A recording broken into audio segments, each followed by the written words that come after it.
Pinupuri ka namin, O Diyos, Ama, Anak, at Espiritu Santo.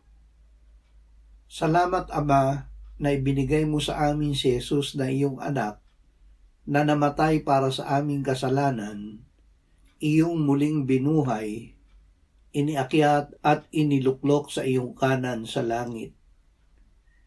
Panginoong Jesus, hiningi mo at ibinigay sa amin ng Ama ang Espiritu Santo.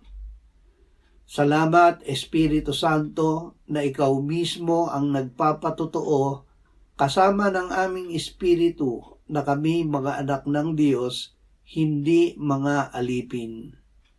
Hindi kami mangingimi o mag-aalinlangan na tumawag sa Diyos, Aba, Ama.